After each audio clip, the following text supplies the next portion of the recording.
Olá! Hoje a gente vai mergulhar de cabeça num texto que, olha, desafia a lógica.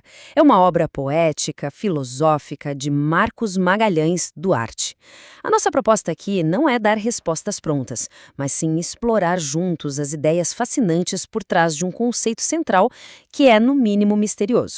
O texto já começa assim de cara: vi que era um anjo e saí voando.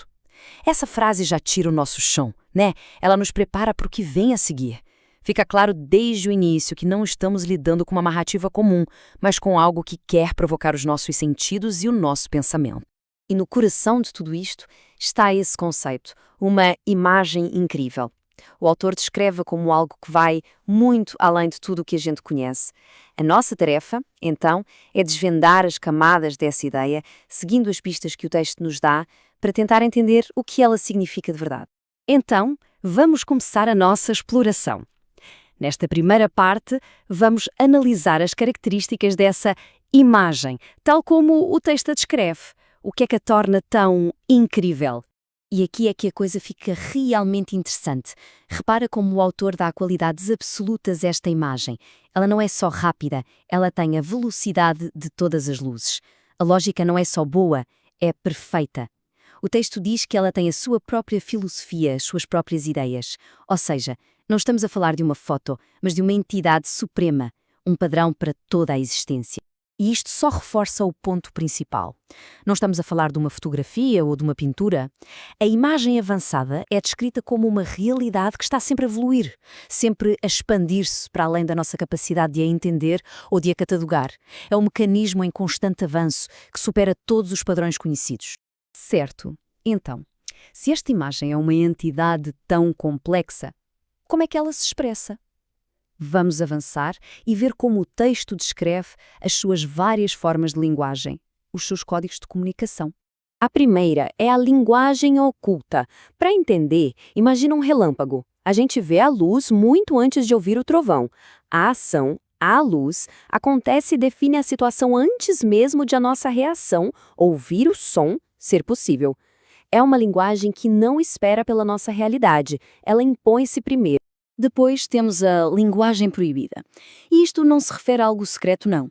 Refere-se a levar uma decisão até às últimas consequências. É o ato de se comprometer totalmente com um caminho, sabendo que ir até ao fim vai, inevitavelmente, transformar quem somos. É uma linguagem de impacto irreversível. A linguagem pura é talvez a mais filosófica. O texto descreve-a como um estado que vai além das dualidades. Não é luz ou escuridão, bom ou mau, é um estado de percepção onde as coisas podem ser tanto um como o outro ao mesmo tempo, de uma forma especial. Um sentimento completo que não precisa de opostos para existir. E por fim, tudo isto culmina na linguagem universal. O texto sugere que esta forma de comunicação está em todo o lado, na criação, na invenção, em toda a estrutura do universo. Não é algo que se aprende num livro, mas algo que se começa a perceber à medida que o nosso próprio entendimento se expande. Ok, a gente falou de umas ideias bem abstratas, bem cósmicas, certo? Mas e nós? Como é que isto se conecta com a nossa experiência? Vamos ver agora como o texto liga a lógica desta imagem incrível às nossas realidades humanas. O texto vai direto às maiores dualidades da experiência humana. O amor não é visto só como uma emoção, é uma força que constrói esperança. A guerra não é só um conflito, é uma lógica universal de perdas e ganhos que ecoa pela sociedade e até pelo universo.